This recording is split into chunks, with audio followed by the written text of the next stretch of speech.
آج ہم انشاءاللہ ازواج اور اولاد کے لیے کی جانے والی دعاؤں کے بارے میں بات کریں گے کہ قرآن و سنت میں ہمیں اس بارے میں کیا رہنمائی ملتی ہے۔ دعا ایسی چیز ہے جو انسان کی تقدیر کو بدل دیتی ہے۔ عام طور پر ہم اپنے خاندانی زندگی میں، گھریلو زندگی میں جب پریشان ہوتے ہیں تو ہم سمجھتے کہ شاید یہ مشکلات زندگی کا حصہ ہیں اور ان میں کبھی کوئی تبدیلی نہیں ہو سکتی، حالانکہ اللہ سبحانہ و تعالیٰ کے لیے کسی بھی چیز کو بدلنا کچھ بھی مشکل نہیں۔ بعض اوقات ہمیں شیطان یہ وسوسہ ڈالتا ہے کہ یہ چیز تمہاری تقدیر میں لکھ دی گئی تھی، اس لیے اب اس سے کوئی نجات کا راستہ نہیں، حالانکہ حدیث میں واضح طور پر آتا ہے، رسول اللہ صلی اللہ علیہ وسلم نے فرمایا، کوئی چیز تقدیر کو بدل نہیں سکتی سوائے دعا کے، اور کوئی چیز عمر میں اضافہ نہیں کرتی سوائے نیکی کے۔ یعنی اگر انسان دوسروں کے ساتھ خیر و بھلائی کرتا رہتا ہے تو یہ چیز اس کے عمر میں اضافے کا ذریعہ بنتی ہے۔ جیسا کہ ہم نے پہلے بھی ذکر کیا تھا کہ دعا کی قبولیت کے لیے ضروری ہے کہ پہلے ہم اللہ سبحانہ تعالیٰ کی تعریف بیان کریں۔ اللہ سبحانہ تعالیٰ کی تعریف کے بے شمار کلمات ہیں جو نبی صلی اللہ علیہ وسلم نے ہمیں سکھائے ہیں۔ ان میں سے ایک یہ بھی ہے، مصعب بن سعد اپنے والد سے روایت کرتے ہیں کہ ایک اعرابی رسول اللہ صلی اللہ علیہ وسلم کی خدمت میں حاضر ہوا اور عرض کیا کہ یا رسول اللہ، مجھے ایسا کلام سکھائیں جسے میں پڑھتا رہوں۔ آپ نے فرمایا، کہو لا الہ الا اللہ وحدہ لا شریک لہ، اللہ اکبر کبیرا والحمد للہ کثیرا، سبحان اللہ رب العالمین، لا حول ولا قوة الا باللہ العزیز الحکیم۔ اللہ کے سوا کوئی الہ نہیں، وہ اکیلا ہے، اس کا کوئی شریک نہیں، اللہ سب سے بڑا ہے، بہت بڑا، اور تمام تعریفیں اللہ کے لیے ہیں، بہت زیادہ۔ پاک ہے اللہ جو تمام جہانوں کا رب ہے، نہیں کوئی برائی سے بچنے کی ہمت اور نیکی کرنے کی قوت سوائے اللہ کے جو بہت زبردست حکمت والا ہے۔ تو بات یہ ہے کہ جب بھی ہم اپنے خاندانی حالات، گھریلو زندگی، اپنے ازواج یا اولاد کے سلسلے میں کچھ بھی پریشان ہو تو اللہ سبحانہ وتعالی سے خوب خوب دعا کریں، اور دعا سے پہلے اللہ تعالیٰ کی حمد و ثنا بیان کریں۔ جہاں تک ازدواجی زندگی کا تعلق ہے تو اللہ سبحانہ وتعالی نے شوہر اور بیوی کا رشتہ باہم ایک دوسرے سے سکون حاصل کرنے کے لیے بنایا ہے، اور اگر گھریلو زندگی میں دونوں کے درمیان سکون ہی نہ ہو، کوئی خوشی ہی نہ ہو، باہم محبت اور رحمت ہی نہ ہو تو زندگی ویران ہو کر رہ جاتی ہے۔ اللہ سبحانہ وتعالیٰ قرآن مجید میں شادی کی حکمت کو بیان کرتے ہوئے فرماتے ہیں، وَمِنْ آيَاتِهِ أَنْ خَلَقَ لَكُم مِّنْ أَنفُسِكُمْ أَزْوَاجًا لِتَسْكُنُوا إِلَيْهَا وَجَعَلَ بَيْنَكُم مَّوَدَّةً وَرَحْمَةً إِنَّ فِي ذَلِكَ لَآيَاتٍ لِقَوْمٍ يَتَفَكَّرُونَ۔ اور اس کی نشانیوں میں سے ایک یہ ہے کہ اس نے تمہاری ہی جنس سے تمہارے لیے بیویاں پیدا کی تاکہ تم ان کے پاس سکون حاصل کرو، اور تمہارے درمیان محبت اور رحمت پیدا کر دی۔ غور و فکر کرنے والوں کے لیے اس میں کئی ایک نشانیاں ہیں۔ یعنی اللہ سبحانہ وتعالیٰ نے تو فطری طور پر انسان کے اندر ایک دوسرے کے لیے کشش رکھی ہے، محبت رکھی ہے، لیکن اگر وہ کسی وجہ سے ختم ہو گئی ہے یا موجود نہیں ہے تو یہ بھی انسان کی زندگی میں ایک بہت بڑا دکھ اور آزمائش ہوتی ہے۔ تو اس سے نکلنے کے لیے اللہ تعالیٰ کی مدد اور اس کا سہارا لینا چاہیے، اور کسی بھی غلط قسم کے کام سے بچتے ہوئے اللہ تعالیٰ سے عاجزی کے ساتھ گڑ گڑا کر اس رشتے کی محبت اور خوشی کے لیے دعائیں کرنی چاہیے۔ پہلی بات تو یہ ہے کہ شادی سے پہلے ہمیں اسلام نے اچھے رشتوں کے انتخاب کا ایک معیار دیا ہے۔ مثلاً شوہر کے انتخاب کے لیے جو ہمیں حدیث ملتی ہے اور نبی صلی اللہ علیہ وسلم نے جو کرائیٹیریا دیا ہے، اس میں آتا ہے کہ اگر تمہارے پاس کوئی ایسا شخص نکاح کا پیغام بھیجے جس کے دین اور اخلاق سے تم مطمئن ہو تو اس سے اپنی بیٹی کا نکاح کر دو، اگر ایسا نہیں کرو گے تو زمین میں فتنہ اور زبردست فساد برپا ہوگا۔ تو اس حدیث سے یہ پتہ چلتا ہے کہ شادی سے پہلے انسان کو ضرور یہ دیکھنا چاہیے کہ جہاں وہ اپنی بیٹی کو بیاہ رہا ہے اس شخص کا اخلاق، کردار، مزاج کس قسم کا ہے۔ یعنی محض کسی دنیاوی فائدے یا کسی کے مال یا بظاہر زینت اور رونق کو دیکھ کر شادی نہیں کرنی چاہیے، بلکہ دین کو معیار بنانا چاہیے۔ پھر اسی طرح لڑکی کے انتخاب میں بھی جو بات ہمیں بتائی گئی وہ یہی کہ لڑکی سے 4 چیزوں کی بنیاد پر شادی کی جاتی ہے۔ لیکن نبی صلی اللہ علیہ وسلم نے جو خاص طور پر تلقین کی وہ یہ ہے فاظفر بذات الدین تربت یداک، کہ تم دین والی کا انتخاب کرو، تمہارا بھلا ہو، یعنی لڑکی بھی نیک ہو، اللہ تعالیٰ سے ڈرنے والی ہو۔ اسی لیے ہم دیکھتے ہیں کہ خطبہ نکاح کے اندر اللہ سبحانہ وتعالیٰ 3 آیات میں 4 دفعہ اللہ کے تقوی کا حکم دیتے ہیں، کیونکہ جب تک انسان اللہ تعالیٰ سے نہیں ڈرتا اس وقت تک انسان انسانوں کے حقوق صحیح طور پر ادا نہیں کر سکتا۔ ایک اور حدیث میں بھی نبی صلی اللہ علیہ وسلم نے نیک عورت کو دنیا کی بہترین متاع قرار دیا، فرمایا دنیا فائدہ اٹھانے کی چیز ہے اور دنیا کی بہترین متاع نیک عورت ہے۔ یعنی کسی بھی مرد کی سب سے بڑی خوش قسمتی یہ ہو سکتی ہے کہ اسے جو شریک حیات ملے وہ نیک ہو، با اخلاق ہو اور خاندان کو بنانے والی ہو، رشتہ داریوں کو جوڑ کر رکھنے والی ہو۔ لہٰذا اس سلسلے میں اگر ہم نکاح سے پہلے ہی اللہ سبحانہ وتعالیٰ کے احکامات کو مد نظر رکھیں تو بہت سے مسائل سے بچ سکتے ہیں۔ رشتے کے انتخاب کے بعد نکاح کرنے سے پہلے استخارہ کرنے کا بھی حکم دیا گیا۔ استخارہ دراصل کیا ہے کہ انسان اللہ تعالیٰ سے خیر مانگتا ہے کہ یا رب اگر اس جوڑ میں بھلائی ہے، خیر و برکت ہے تو اس کام کو ہمارے لیے آسان کر دے، اور اگر خیر و بھلائی کہیں اور ہے تو ہماری رہنمائی اس طرف کر دے۔ استخارے کی باقاعدہ دعا نبی صلی اللہ علیہ وسلم نے سکھائی ہے، اور صحابہ کہتے ہیں کہ آپ ہمیں قرآن کی سورت کی طرح یہ دعا سکھایا کرتے تھے۔ ہمیں بھی اس دعا کو یاد کر لینا چاہیے، نہ صرف یہ کہ شادی اور نکاح بلکہ دیگر مواقع پر بھی جب انسان زندگی میں کوئی اہم فیصلے کرنے جا رہا ہو تو اس دعا کو ضرور پڑھ لے۔ پھر یہ کہ نکاح ہونے کے بعد بھی انسان خواہ بظاہر حالات درست بھی کیوں نہ ہوں، باہم ایک دوسرے کے ساتھ محبت اور ایک دوسرے کی خیر و بھلائی کی دعائیں مانگتا رہے۔ اس سلسلے میں جو ہمیں ایک بہترین دعا قرآن مجید میں سکھائی گئی ہے وہ ہے ربنا ہب لنا من ازواجنا وذریاتنا قرۃ اعین واجعلنا للمتقین اماما۔ اے ہمارے رب، ہمیں ہماری بیویوں اور اولادوں سے آنکھوں کی ٹھنڈک عطا فرما اور ہمیں متقین کا امام بنا، یعنی ہماری جو آئندہ نسل ہو یا جو ہماری آئندہ جنریشنز ہو وہ نیک ہوں، خدا خوفی رکھنے والی ہوں۔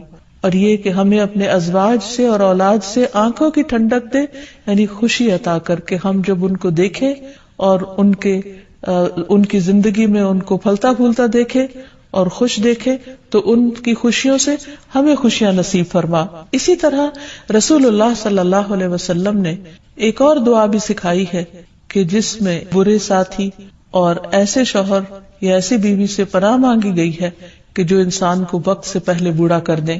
حدیث میں آتا ہے اللہم انی اعوذ بک من جار السوء ومن زوج تشیبنی قبل المشیب۔ اے اللہ، میں تیری پناہ طلب کرتا ہوں برے پڑوسی سے اور ایسے ساتھی سے جو مجھے بڑھاپے سے پہلے بوڑھا کر دے، یعنی اس کے بد اخلاقی اور اس کے برے کردار یا اس کی طرف سے ملنے والی اذیتوں سے انسان اپنی صحت کو کھو دے یا اس کی جان کو روگ لگ جائے، تو ایسے صورت میں بھی دعا سکھائی گئی ہے اور اس کو پڑھتے رہنا چاہیے، کیونکہ شیطان کا سب سے پسندیدہ کام یہی ہے کہ وہ شوہر اور بیوی کے درمیان اختلاف پیدا کرے اور ان دونوں کو باہم ایک دوسرے سے جدا کرے یا ایک دوسرے کے لیے باعث اذیت بنا دے۔ ایک انسان کے پاس اگر دنیا بھر کی دولت بھی ہو اور اگر وہ انتہائی کامیاب انسان ہو لیکن اس کے گھر میں سکون نہ ہو، اس کے گھر میں خوشی نہ ہو، یا جو سب سے قریبی ساتھی ہے اس کے ساتھ اس کی نہ بنتی ہو، تو انسان کے لیے ایک بہت بڑی آزمائش ہے۔ تو اس لیے انسان کو ہمیشہ چوکنا رہنا چاہیے انسانی شیطانوں سے بھی اور جناتی شیطانوں سے بھی کہ وہ اس رشتے کے اندر کسی قسم کا کوئی خلل پیدا کرے۔ اسی طرح ازواج کے علاوہ اولاد کے لیے بھی ہمیں قرآن و سنت میں دعائیں سکھائی گئی ہیں اور ان کا بھی اہتمام کرنا چاہیے۔ انسان اپنی زندگی میں اپنی بہترین کمائی اپنی اولاد ہی کو سمجھتا ہے، اور انسان اپنی زندگی کا بہترین سرمایہ اپنی اولاد پر خرچ کرتا ہے، اور اپنے بعد بھی ان کے لیے ہر طرح کی راحتیں اور نعمتیں چھوڑ کر جانا چاہتا ہے۔ لیکن اگر اولاد نیک ہو تو وہ والدین کے لیے صدقہ جاریہ بھی بنتی ہے، اور والدین کے خون پسینے کی کمائی کو ان کی زندگی میں اور ان کی زندگی کے بعد بہترین جگہوں پر استعمال کرتی۔ لیکن اگر اولاد بگڑی ہوئی ہو تو زندگی میں بھی انسان کے لیے اذیت اور عذاب ہے، اور بعد میں بھی اس کے مال کو ضائع کرنے والی ہوتی ہے، اور اس کے لیے بدنامی کا سبب بنتی ہے. اس لیے خصوصی طور پر اولاد کے لیے دعائیں کرتے رہنا چاہیے. نبی صلی اللہ علیہ وسلم نے فرمایا 3 قسم کے لوگوں کی دعائیں قبول ہوتی ہیں اور ان کی قبولیت میں کوئی شک و شبہ نہیں. مظلوم کی دعا، مسافر کی دعا اور والد کی دعا اپنی اولاد کے لیے. یعنی جب باپ اپنے بچوں کے لیے دعا کرتا ہے تو وہ دعا بھی قبول ہوتی ہے. اسی طرح نبی صلی اللہ علیہ وسلم نے اس بات سے بھی منع کیا کہ کوئی اپنی اولاد کے خلاف دعا کرے یا اس کو بد دعا دے، کیونکہ وہ بھی قبول ہو جاتی ہے اور پھر انسان کے لیے پریشانی کا باعث بنتی ہے. اس سلسلے میں نبی صلی اللہ علیہ وسلم نے فرمایا اپنی اولاد کو بد دعا نہ دو، ایسا نہ ہو کہ وہ اللہ کی طرف سے قبولیت کی گھڑی ہو اور وہ تمہارے لیے قبول کر لے. اور اگر انسان کی ایسی دعا قبول ہو جائے تو پھر انسان کے لیے سخت پریشانی کا باعث ہو سکتی ہے یہ بات. پھر اسی طرح یہ ہے کہ اگر کسی کی اولاد نہ ہو تو اس کے لیے بھی دعا سکھائی گئی ہے، اور وہ دعا ابراہیم علیہ السلام کی دعا ہے جس میں وہ کہتے ہیں رب ہب لی من الصالحین، اے میرے رب مجھے نیک اولاد عطا فرما، صالح لوگوں میں سے عطا فرما. فبشرناہ بغلام حلیم، تو ہم نے اسے ایک بردبار بیٹے کی بشارت دی. یعنی اللہ سبحانہ وتعالیٰ نے ان کی دعا سن لی، اور یہ دعا بہت عرصے کے بعد سنی گئی تھی لیکن بہرحال سن لی گئی. ابراہیم علیہ السلام اللہ کے دوست تھے اور مستجاب الدعوات تھے، ان کی دعائیں قبول ہوتی تھی. لیکن یہاں یہ بات بھی پتہ چلتی ہے کہ دعا کی قبولیت کا مطلب یہ نہیں کہ جس وقت انسان منہ سے کوئی بات نکالے اسی وقت پوری ہو جائے. اس کی پورے ہونے میں بعض اوقات کئی سال گزر سکتے ہیں، جیسے ہم دیکھتے ہیں یوسف علیہ السلام کے واقعے میں، ابراہیم علیہ السلام اور دیگر پیغمبروں کے سلسلے میں. اور پھر ہم اس بارے میں یہ بھی دیکھتے ہیں کہ جس طرح ابراہیم علیہ السلام کی دعائیں قبول ہوئی تو انہوں نے اپنے رب کا اس پر شکر بھی ادا کیا اور فرمایا الحمدللہ الذی وہب لی علی الکبر اسماعیل و اسحاق ان ربی لسمیع الدعاء، کہ اللہ کا شکر ہے جس نے مجھے بڑھاپے میں اسماعیل اور اسحاق جیسی اولاد دی، بلا شبہ میرا پروردگار دعائیں سننے والا ہے. اور حقیقت یہ ہے کہ اللہ تعالیٰ پیغمبروں کی بھی سنتا ہے اور پیغمبروں کے علاوہ باقی لوگوں کی بھی دعائیں سنتا ہے. اس لیے اولاد کی طرف سے کبھی بھی مایوس نہیں ہونا چاہیے، نہ ہونے کی شکل میں بھی اور ہونے کے بعد ان کی نیکی اور خیر اور بھلائی کے سلسلے میں بھی. اور اس میں ہم دیکھتے ہیں کہ زکریا علیہ السلام کی بھی اولاد نہیں تھی تو وہ بھی بڑھاپے تک مایوس نہیں ہوئے اور دعا مانگتے رہے. اور اس سلسلے میں آتا ہے کہ وہ جب دعا مانگتے تو کہتے رب ہب لی من لدنک ذریۃ طیبہ انک سمیع الدعاء، کہ اے میرے پروردگار تو مجھے اپنے پاس سے نیک اور پاکیزہ سیرت اولاد عطا فرما، تو ہی دعا کا سننے والا ہے. یعنی پیغمبر ہمیشہ صرف اولاد کی دعا نہیں کرتے بلکہ نیک اولاد کی دعا کرتے ہیں. اولاد کا ہونا اللہ سبحانہ وتعالیٰ کا ایک بہت بڑا انعام اور بندے پر بہت بڑا احسان ہے. اسی لیے ہم دیکھتے ہیں کہ اولاد انسان کے لیے اگر نیک ہو تو راحت، رحمت، آرام اور چین اور آنکھوں کی ٹھنڈک کا ذریعہ ہوتی ہے. نبی صلی اللہ علیہ وسلم حضرت حسن اور حسین کو اپنے پھول کہا کرتے تھے کہ یہ دونوں میری دنیا کے پھول ہیں. ایک اور حدیث سے ہمیں پتہ چلتا ہے کہ اولاد انسان کی بہترین کمائی ہے. فرمایا ان اولادکم من اطیب کسبکم، تمہاری اولاد تمہاری سب سے بہترین کمائی ہے، بس اپنی اولاد کی کمائی میں سکھاؤ، یعنی وہ انسان کے لیے حلال ہے، جائز ہے. پھر اسی طرح بیٹیاں جو ہیں ان کی تعلیم و تربیت اور ان کی پرورش بھی ایک بہت خیر و بھلائی اور جنت کمانے کا ذریعہ ہے. لیکن اس کے ساتھ ساتھ یہ بھی یاد رکھنا چاہیے کہ اولاد ایک رسپانسبلٹی بھی ہے، ان کے بارے میں سوال بھی کیا جائے گا کہ ان کی تربیت کس طرح کی. پھر خصوصی طور پر اسے ماں کی ذمہ داری قرار دیا گیا. اگرچہ ماں اور باپ دونوں ذمہ دار ہیں لیکن عورت سے اس کے گھر والوں یعنی اس کے بچوں کے بارے میں اس سے سوال ہوگا کہ ہم نے آپ کو کوثر عطا کی ہے، لہٰذا آپ شکرانہ ادا کیجئے، نماز پڑھیے، قربانی کیجئے. آپ کا جو دشمن آپ کے خلاف ہے وہ آپ کا کچھ نہیں بگاڑ سکتا. حضرت انس رضی اللہ عنہ کہتے ہیں کہ آپ ہمارے درمیان مسجد میں تشریف فرما تھے کہ آپ پر ہلکی سی اونگ طاری ہو گئی. پھر آپ نے مسکراتے ہوئے سر مبارک اٹھایا تو ہم نے عرض کی کہ آپ کیوں مسکرا رہے ہیں؟ آپ نے فرمایا انزلت علی آنفا سورۃ، میرے اوپر ابھی ابھی ایک سورت نازل ہوئی ہے. پھر آپ نے بسم اللہ پڑھ کر سورت سنائی اور سورت سنا کر فرمایا اتدرون ما الکوثر، یعنی تلاوت بھی سنا دی اور پھر وضاحت بھی ساتھ ہی کر رہے ہیں. تعلیم دے رہے ہیں. کیا تمہیں معلوم ہے کوثر کیا ہے؟ تو لوگوں نے عرض کیا اللہ اور اس کا رسول ہی بہتر جانتے ہیں. فرمایا وہ ایک نہر ہے جس کا اللہ نے مجھ سے وعدہ کیا ہے, اس میں خیر کثیر ہے. اس نہر میں کیا ہے؟ خیر کثیر ہے. در حقیقت یہ ایک حوض ہے جس پر میری امت قیامت کے دن آئے گی. اس کے برتنوں کی تعداد آسمان کے تاروں جتنی ہوگی, اور اس سے کچھ لوگوں کو ہٹا لیا جائے گا تو میں کہوں گا کہ یہ میری امت ہے. تو مجھے بتایا جائے گا کہ آپ کو نہیں معلوم کہ آپ کے بعد انہوں نے دین میں کیسی کیسی نئی چیزیں نکال لی تھی. صحیح مسلم کی روایت ہے.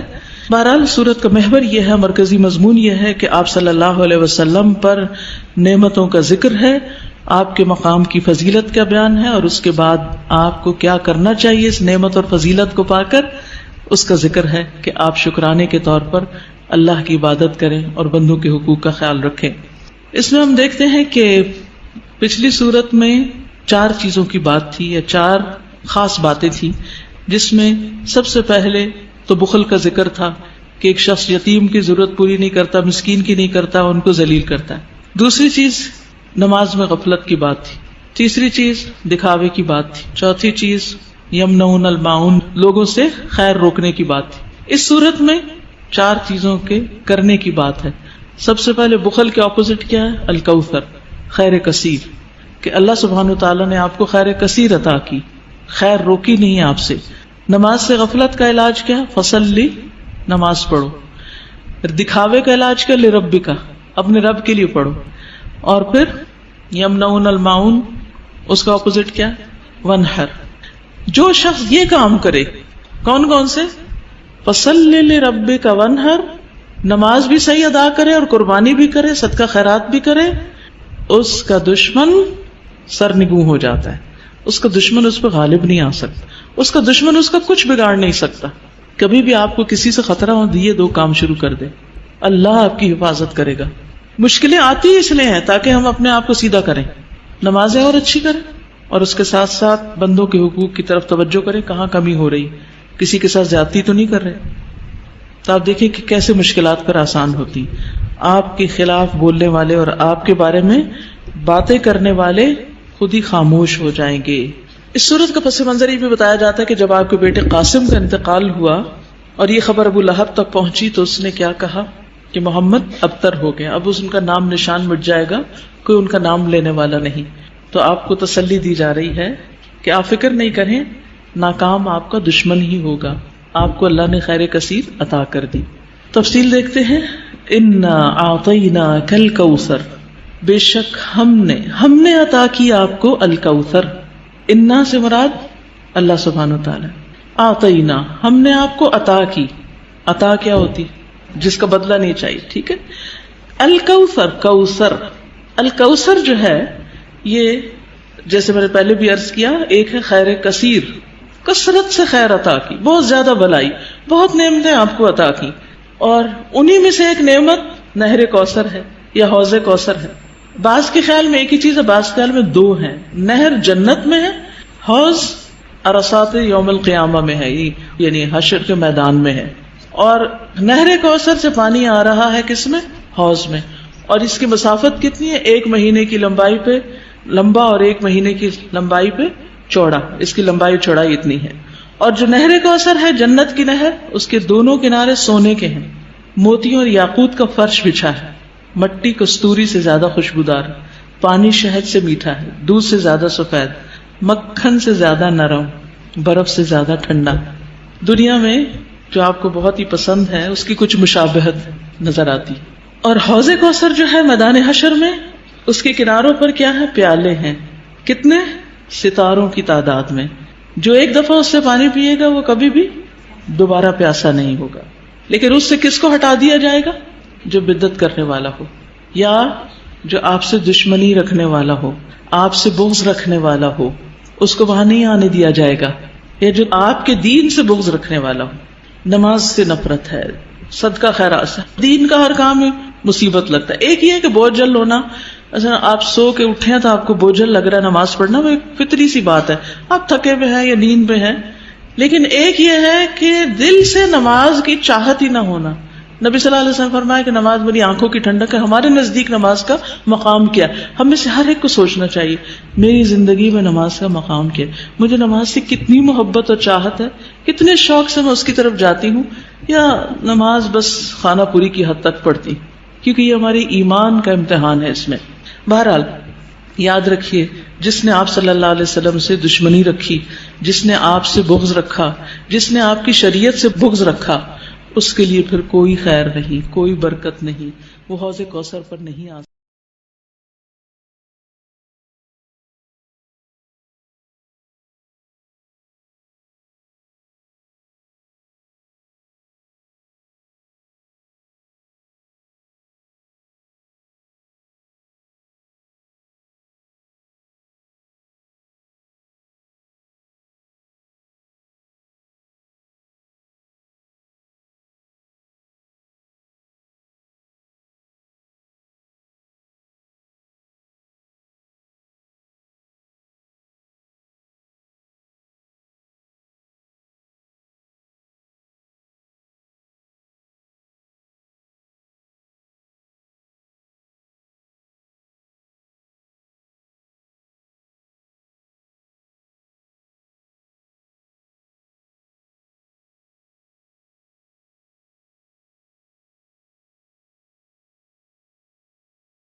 نحمده ونصلي على رسوله الكريم اما بعد فاعوذ بالله من الشيطان الرجيم بسم الله الرحمن الرحيم رب اشرح لي صدري ويسر لي امري واحلل عقدة من لساني يفقهوا قولي. السلام علیکم ورحمۃ اللہ وبرکاتہ. حقیقت یہ ہے کہ اللہ سبحانہ وتعالی نے ہم انسانوں کو اپنی عبادت کے لیے پیدا کیا ہے. قرآن مجید میں اللہ تعالیٰ فرماتے ہیں وَمَا خَلَقْتُ الْجِنَّ وَالْإِنسَ إِلَّا لِيَعْبُدُونَ کہ میں نے جن و انس کو اپنی عبادت کے لیے پیدا کیا. اگرچہ انسان کی ساری زندگی میں جو کام بھی اللہ کی اطاعت اور فرمانبرداری کے مطابق ہو وہ عبادت کہلاتا ہے، لیکن خاص طور پر کچھ کاموں کو عبادت کا درجہ دیا گیا ہے جنہیں اسلام کے بنیادی ارکان بھی کہا گیا ہے، جن میں سب سے پہلا رکن نماز ہے. اس کے علاوہ روزہ، زکوٰۃ، حج اور سب سے پہلے آف کورس شہادتین یعنی اللہ سبحانہ وتعالی پر ایمان اور محمد رسول اللہ صلی اللہ علیہ وسلم کی رسالت پر ایمان. سوال یہ پیدا ہوتا ہے کہ ہم نماز کیوں پڑھیں، اللہ کے آگے کیوں جھکیں؟ اگر ہم غور کریں تو ہمارے پاس جو کچھ بھی ہے وہ سب اللہ تعالیٰ کا ہی دیا ہوا ہے. ہم صبح سے شام تک جتنی بھی نعمتیں استعمال کرتے ہیں وہ رب ہی کی دی ہوئی ہیں. خود ہمارا جسم، ہماری آنکھیں، کان، ناک، زبان، ہاتھ، پاؤں، یہ تمام تر نعمتیں اللہ تعالیٰ کی عطا کردہ ہیں. ان سب نعمتوں کو یہ جانے کا ایک مقصد ہے، اور وہ مقصد کیا ہے کہ جس نے یہ نعمتیں ہمیں دی ہیں ہم اس کے شکر گزار بن جائیں. اور شکر گزاری کا بہترین طریقہ کیا ہے کہ انسان صرف دل میں نہیں، صرف زبان سے نہیں، بلکہ عملی طور پر اللہ تعالیٰ کی فرمانبرداری کرے اور ان طریقوں پر کرے جن کو اللہ تعالیٰ نے ہمارے لیے پسند کیا ہے. ان طریقوں میں سب سے بہترین طریقہ نماز کا طریقہ ہے. جب کوئی بندہ اللہ تعالیٰ کے ساتھ اپنی محبت کا اظہار کرنا چاہتا ہے، اس کا شکر ادا کرنا چاہتا ہے، اس کا قرب چاہتا ہے، تو اس کا راستہ نماز ہی ہے. انسان سب سے زیادہ اللہ تعالیٰ کے قریب سجدے کی حالت میں ہوتا ہے. اسی طرح ایک حدیث کے مطابق اللہ تعالیٰ نے 5 نمازیں فرض کی ہیں. جو شخص ان کے لیے اچھی طرح وضو کرے، انہیں وقت پر ادا کرے اور ان میں مکمل صحیح رکوع کرے اور خشوع کا اہتمام کرے تو اس انسان کا اللہ پر ذمہ ہے کہ اسے معاف کر دے اور جو شخص ان باتوں کو ملحوظ نہ رکھے اس کا اللہ پر کوئی ذمہ نہیں، چاہے تو اسے معاف کرے اور چاہے تو اسے عذاب دے۔ اس حدیث سے بھی پتہ یہ چلتا ہے کہ انسان کی بخشش کا ذریعہ بھی نماز ہی ہے، لہٰذا ہمیشہ لیکن خاص طور پر رمضان میں نمازوں کی پابندی کا اہتمام کرنا ضروری ہے۔ فرض نمازوں کے علاوہ جو بہترین نماز افضل الصلاۃ جسے کہا گیا ہے وہ تہجد کی نماز ہے، رات کے پچھلے پہر کی نماز۔ لیکن رمضان المبارک میں انسان اگر رات کے پچھلے پہر اٹھ کر نوافل ادا نہ کر سکے تو اس کی سہولت کے لیے عشاء کی نماز کے بعد تراویح کی سنت بہترین عبادت ہے۔ حدیث میں آتا ہے من قام رمضان ایمانا واحتسابا غفر له ما تقدم من ذنبه، جو شخص رمضان میں ایمان اور احتساب یعنی ثواب کی نیت سے قیام کرتا ہے، رات کو کھڑا رہتا ہے، اللہ کے حضور طویل قیام کے ساتھ اس کی عبادت کرتا ہے تو اس کے پچھلے تمام گناہ معاف کر دیے جائیں گے۔ تراویح کی نماز نبی صلی اللہ علیہ وسلم کے عمل سے بھی ثابت ہے اور آپ نے اس کی تاکید بھی کی ہے۔ ویسے بھی اللہ تعالیٰ کے پسندیدہ بندوں کی خصوصیت کیا ہے؟ قرآن مجید میں آتا ہے تتجافى جنوبهم عن المضاجع يدعون ربهم خوفا وطمعا ومما رزقناهم ينفقون۔ سورۃ السجدہ کی آیت نمبر 16 میں اللہ تعالیٰ فرماتے ہیں کہ ان کے پہلو بستروں سے الگ رہتے ہیں، یعنی ساری رات سو کر ہی نہیں گزارتے بلکہ وہ رات کو بھی اپنے رب کی عبادت کرتے ہیں، وہ اپنے رب کو خوف اور امید کی حالت میں پکارتے ہیں اور اس میں سے جو ہم نے ان کو رزق دیا ہے وہ خرچ کرتے ہیں۔ اس آیت مبارکہ سے پتہ یہ چلتا ہے کہ اللہ تعالیٰ کے پسندیدہ بندوں کی خوبی یہ ہے کہ وہ دن کے علاوہ رات کے وقت بھی تنہائی کے اوقات میں اللہ تعالیٰ سے سرگوشیاں کرتے ہیں، اس کے سامنے قیام کرتے ہیں، رکوع کرتے ہیں، سجدے میں راز و نیاز کرتے ہیں۔ ایسے لوگ اللہ تعالیٰ کے محبوب بندے ہوتے ہیں، اللہ کے مقرب بندے ہوتے ہیں۔ اور اس شخص کی شان کا کیا کہنا جو اللہ رب العزت کے قریب ہو، جو کہ پوری کائنات کا بادشاہ ہے۔ پھر اسی طرح ایک اور آیت سے بھی پتہ چلتا ہے، سورۃ الذاریات میں اللہ تعالیٰ فرماتے ہیں کہ اللہ کے نیک بندے کون ہیں، متقی کون ہیں؟ کانوا قلیلا من اللیل ما یہجعون وبالاسحار هم یستغفرون، وہ رات کو کم سوتے ہیں اور سحری کے وقت استغفار کرتے ہیں۔ عموماً رات کے پچھلے پہر میں فجر سے پہلے قیام کے لیے اٹھنا ایک مشکل عمل ہے، لیکن جس کے لیے اللہ تعالیٰ آسان کر دے اس کے لیے کچھ مشکل بھی نہیں۔ لیکن رمضان میں تو سحری کے لیے انسان اٹھتا ہی ہے، کیونکہ سحری کھانے والوں پر فرشتے رحمت کی دعائیں بھیجتے ہیں، ان کے لیے خاص دعائیں کرتے ہیں اور اسی طرح اللہ تعالیٰ کی رحمت نازل ہوتی ہے۔ تو جو لوگ اللہ کے محبوب ہوتے ہیں وہ صرف کھانے پینے کے شوقین نہیں ہوتے، صرف کھانا کھانے والی عبادت ہی نہیں کرتے، بلکہ اس کے ساتھ ساتھ شوق اور ذوق کے ساتھ اللہ کے آگے جھکتے بھی ہیں۔ اس لیے ہم سب کے لیے ضروری ہے کہ ہم رمضان کی راتوں میں اس عبادت سے فائدہ اٹھائیں، رات کے اول حصے میں کچھ نوافل ادا کریں اور کچھ آخری حصے میں، اور خصوصی طور پر وَبِالْأَسْحَارِ هُمْ يَسْتَغْفِرُونَ، سحری کے وقت استغفار کریں، اللہ تعالیٰ سے اپنے گناہوں کی معافی مانگیں۔ اور ویسے تو نماز بھی انسان کے لیے گناہوں کی بخشش کا ذریعہ ہے، لہٰذا ہم سب کے لیے ضروری ہے کہ ہم اس کا خصوصی اہتمام کریں۔ عام طور پر ذہنوں میں یہ سوال پیدا ہوتا ہے کہ تہجد اور تراویح کیا دونوں ہی ضروری ہیں، یا صرف تراویح کفایت کر جائے گی، یا صرف تہجد پڑھ لینا ہی کافی ہے؟ اس میں تو کوئی شک نہیں کہ رات کا آخری حصہ عبادت کے اعتبار سے سب سے افضل حصہ ہے۔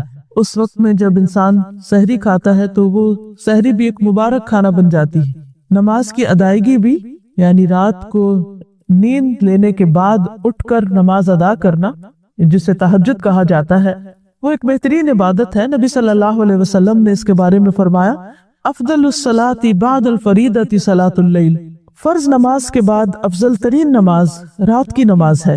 ایک اور جگہ پر آتا ہے رسول اللہ صلی اللہ علیہ وسلم نے فرمایا علیکم بقیام اللیل فإنہ دأب الصالحین قبلکم وہو قربۃ لکم الی ربکم ومکفرۃ للسیئات ومنہاۃ عن الاثم، تم تہجد ضرور پڑھا کرو کیونکہ وہ تم سے پہلے صالحین کی روش ہے اور تمہارے لیے اپنے رب کے قرب کا وسیلہ، گناہوں کو مٹانے کا ذریعہ اور گناہوں سے بچنے کا سبب ہے۔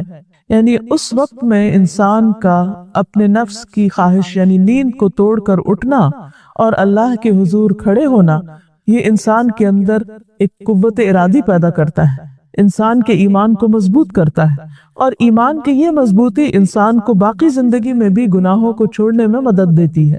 تو بہرحال اگر رات کے آخری حصے میں انسان اٹھ کر نماز ادا کرتا ہے تو وہ تہجد کہلاتی ہے، اور اگر پہلے حصے میں ادا کرتا ہے تو وہ تراویح کہلاتی ہے، اور اوورآل رات کی نماز کو قیام اللیل کہا جاتا ہے۔ اور قیام کا لفظ اس لیے کہ اس میں سب سے زیادہ پسندیدہ چیز جو ہے وہ طویل قیام ہے، زیادہ دیر تک کھڑے ہو کر نماز پڑھنا اور اس میں قرآن پاک پڑھنے یا سننے کا اہتمام کرنا۔ اس میں ہم دیکھتے ہیں کہ عام طور پر ہم خود قرآن پاک زیادہ یاد زبانی نہیں رکھتے، یعنی بہت سے لوگ حافظ نہیں ہوتے، انہیں قرآن مجید کا بہت سا حصہ یاد نہیں ہوتا، اس لیے سہولت کے لیے اگر انسان کسی مسجد میں یا کسی جگہ پر جمع ہو کر یہ نماز ادا کرے تو مکمل قرآن پاک سننے کی بھی سعادت حاصل ہو سکتی ہے۔ اور اگر سارا قرآن مجید نہ بھی سن سکے تو اس میں جتنا بھی اللہ تعالیٰ توفیق دے ضرور فائدہ اٹھانا چاہیے، کیونکہ اگر انسان اکیلے میں یہ نماز پڑھے گا تو بعض اوقات سستی ہو جاتی ہے، زیادہ دیر قیام نہیں کر سکتا، تھکاوٹ ہو جاتی ہے، غفلت ہو جاتی ہے، اور انسان رمضان کی راتوں کے اس ثواب سے محروم رہ جاتا ہے۔ جہاں دن کی عبادت روزہ سب سے افضل عبادت ہے، وہاں رمضان میں راتوں میں قیام کی حالت میں قرآن کا سننا، اللہ تعالیٰ کے حضور رکوع اور سجدے کرنا افضل ترین عبادت ہے۔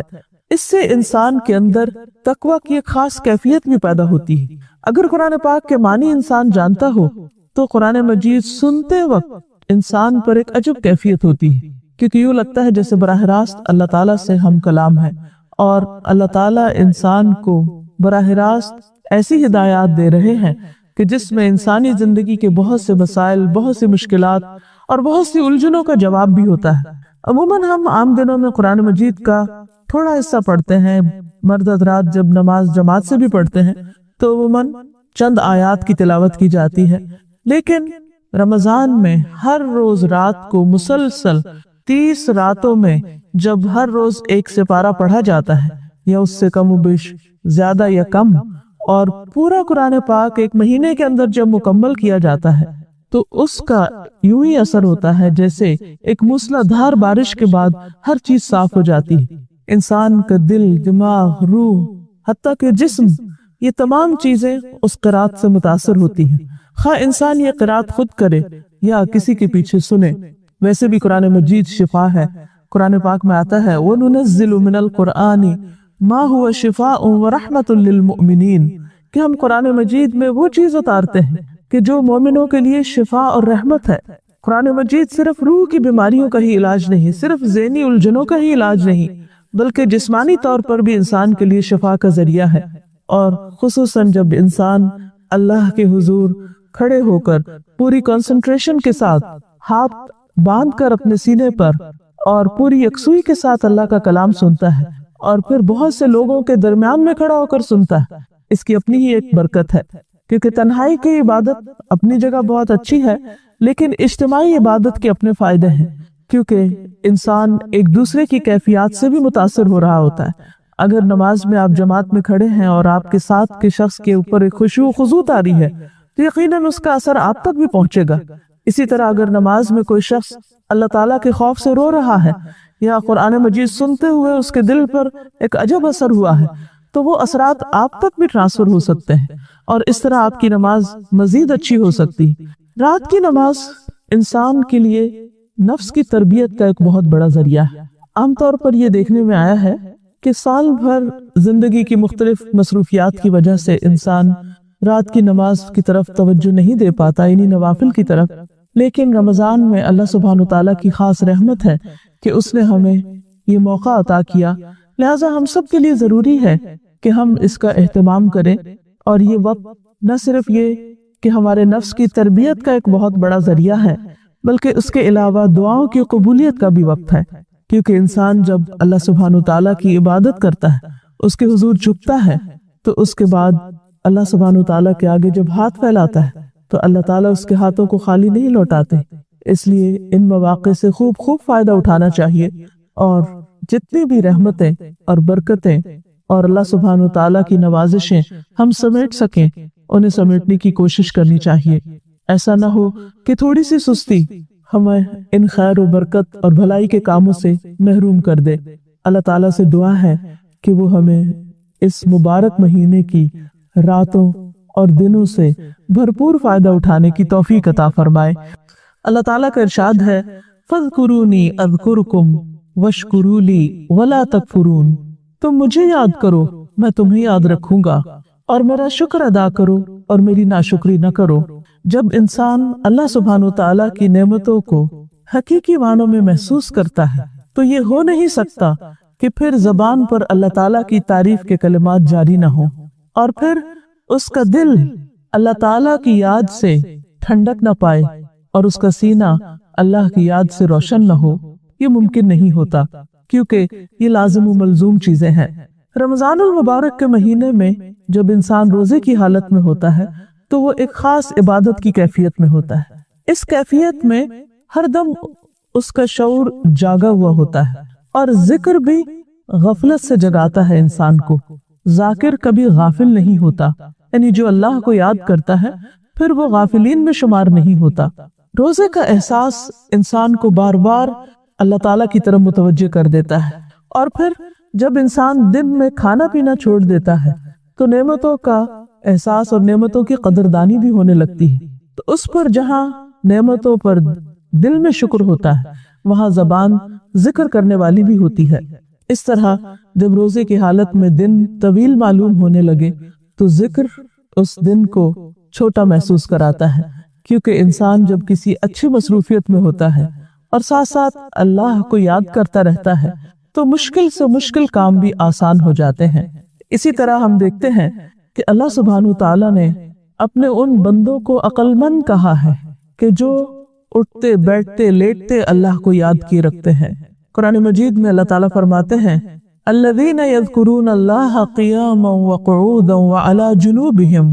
وہ لوگ جو اللہ کو یاد رکھتے ہیں کھڑے ہو کر بھی، بیٹھ کر بھی اور لیٹے ہوئے بھی، اور اس کے ساتھ ساتھ اللہ تعالیٰ کی تخلیق پر غور و فکر بھی کرتے رہتے ہیں.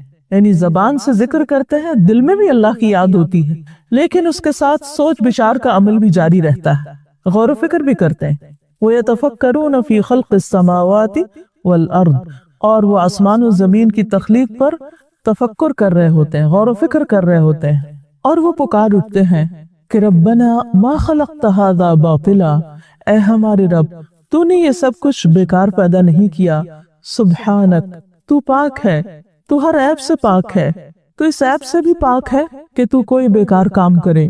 فقنا عذاب النار. پس تو ہمیں آگ کے عذاب سے بچا. تو گویا اللہ کے بندے جہاں اپنے کام کاج کے دوران اللہ کو یاد کرتے ہیں زبان سے، وہاں کائنات میں غور و فکر کر کے بھی اللہ کو یاد کر رہے ہوتے ہیں. وہ اللہ کی تسبیح بیان کرتے ہیں اور اپنے لیے دعائیں مانگتے ہیں. ذکر کی کچھ فارمل شکلیں ہوتی ہیں اور کچھ انفارمل. فارمل شکل میں نماز، قرآن کی تلاوت اور دیگر عبادات آ جاتی ہیں. اللہ سبحانہ تعالیٰ قرآن مجید میں فرماتے ہیں اقم الصلاۃ لذکری. نماز میری یاد کے لیے قائم کرو. لیکن اللہ سبحانہ تعالیٰ کا ذکر صرف مخصوص شکلوں میں ہی نہیں بلکہ ہر حال میں کیا جا سکتا ہے. حدیث میں آتا ہے کہ ایک شخص آپ کی خدمت میں حاضر ہوا اور عرض کیا یا رسول اللہ، اسلام کے احکام تو میرے لیے بہت ہیں، بس آپ مجھے ایسی بات بتائیے جس کو میں مضبوطی سے پکڑ لوں.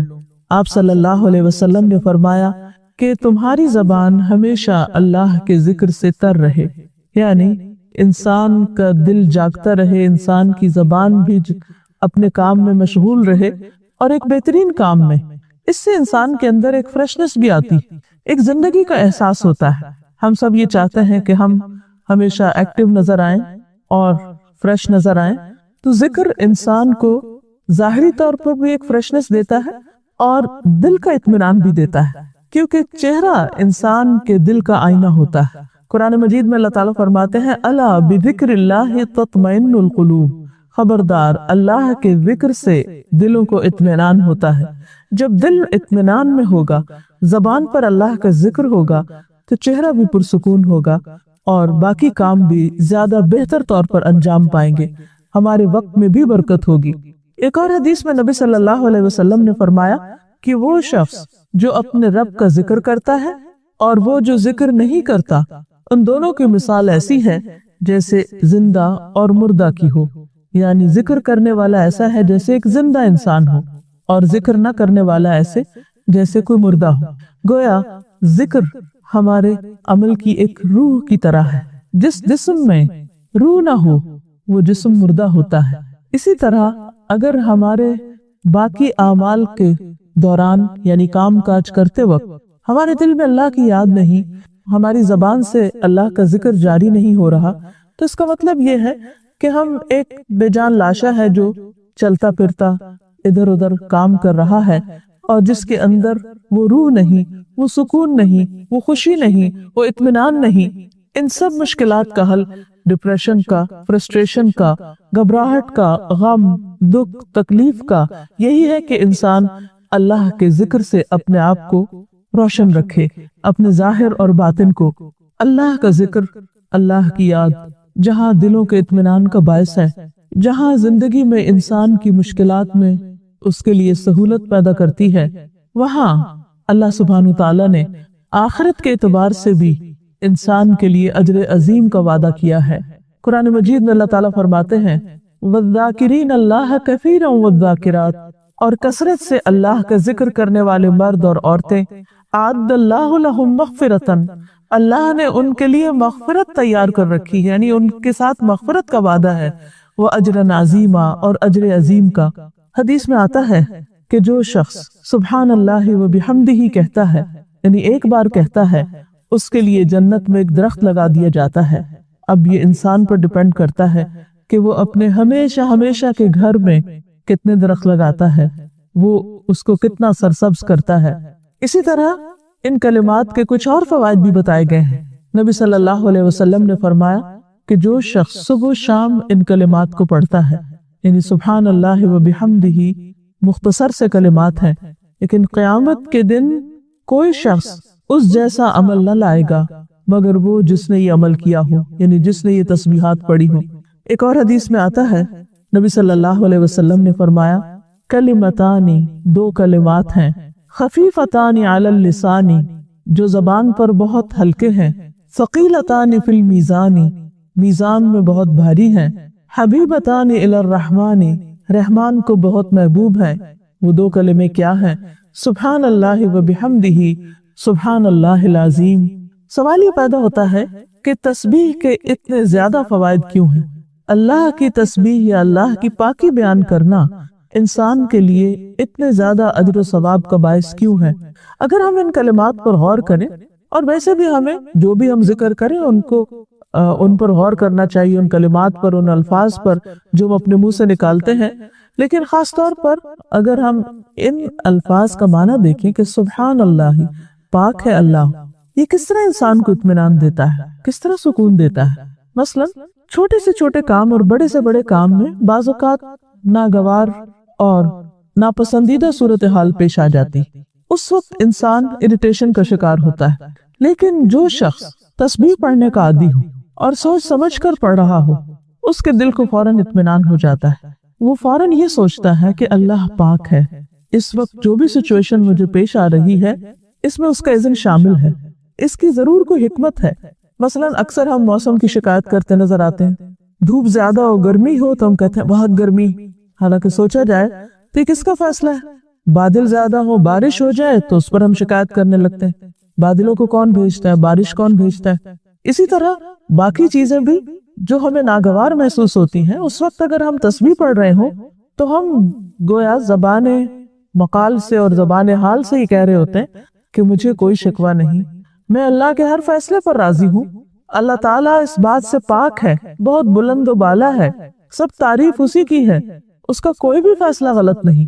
اور یہ چیز سوچ کر ہی اور یہ احساس ہی انسان کی تکلیف کو، اس کے غم کو، اس کی پریشانی کو اطمینان میں بدل دیتا ہے۔ اسی لیے نبی صلی اللہ علیہ وسلم پر جب مخالفین نے طرح طرح کے الزامات لگائے تو اس کے جواب میں آپ کو تسبیح سکھائی گئی، کیونکہ تسبیح کرنا انسان کے دل کو خوشی سے بھر دیتا ہے۔ تسبیح کے علاوہ انسان اللہ کی تعریف، الحمدللہ، اللہ تعالیٰ کی بڑائی، اللہ اکبر، اور اللہ تعالیٰ کی وحدانیت کا اقرار بھی کر سکتا ہے لا الہ الا اللہ پڑھ کر۔ ایک حدیث میں آتا ہے، نبی صلی اللہ علیہ وسلم نے فرمایا کہ یہ کلمات مجھے ہر اس چیز سے زیادہ محبوب ہیں جن پر سورج طلوع ہوتا ہے۔ یعنی آپ صلی اللہ علیہ وسلم کو ان کلمات کا ورد کرنا یا ذکر کرنا بے حد پسند تھا۔ ہمیں بھی چاہیے کہ ہم اپنی روزمرہ زندگی میں ان تسبیحات کو شامل کر لیں۔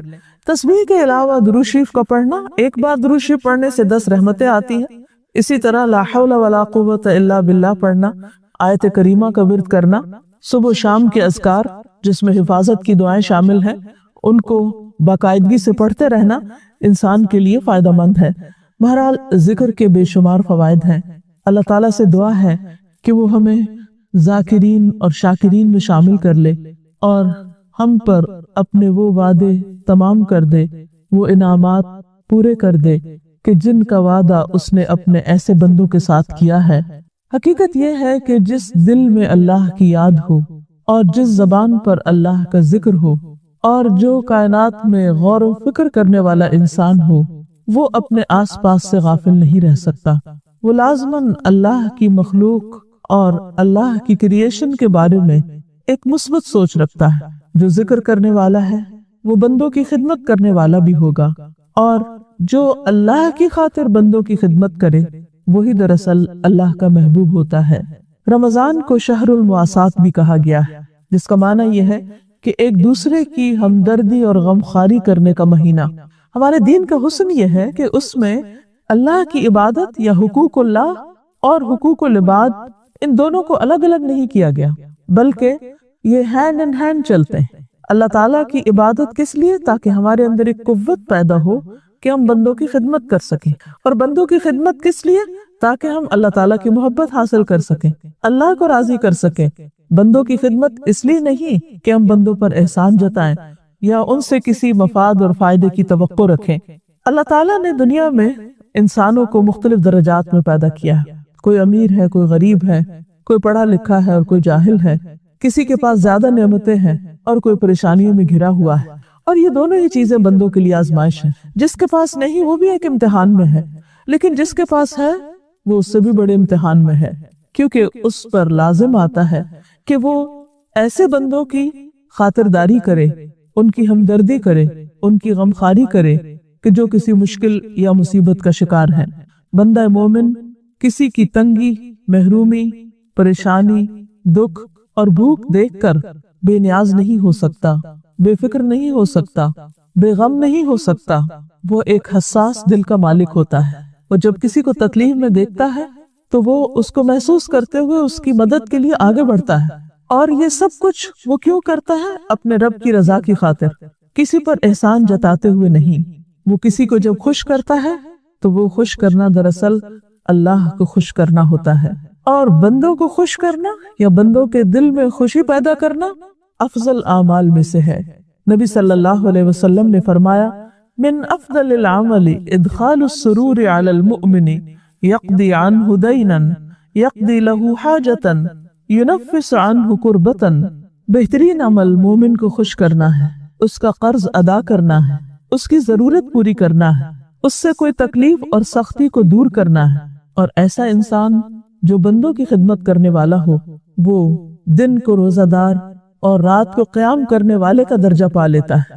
تو آپ دیکھیے کہ رمضان میں یہ دو کام تو ہو ہی رہے ہوتے ہیں، اور اگر انسان اس کے ساتھ ساتھ بندوں کی خدمت کا کام بھی کرے تو نور علی نور، نیکیوں پر مزید نیکیوں کا اضافہ ہو جاتا ہے۔ اور مومن تو ہمیشہ اچھے کاموں کا حریص رہتا ہے، وہ کبھی بھی اللہ کی رضا کے کاموں سے تھکتا نہیں ہے، اور کبھی بھی یہ نہیں سمجھتا کہ اب اس نے بہت کچھ کر لیا۔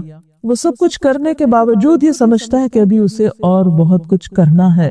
اور پھر دلچسپ بات یہ ہے کہ وہ کسی پر احسان نہیں رکھتا۔ وہ سمجھتا ہے کہ میں جو کچھ کسی کے لیے کروں گا دراصل اس کا فائدہ مجھے کو پہنچے گا۔ قرآن مجید میں آتا ہے، اللہ تعالیٰ فرماتے ہیں، ان احسنتم احسنتم لانفسکم وان اسأتم فلہا۔ اگر تم نے اچھا کیا، احسان کیا تو اپنی ذات کی خاطر کیا، یعنی کسی بندے پر نہیں کیا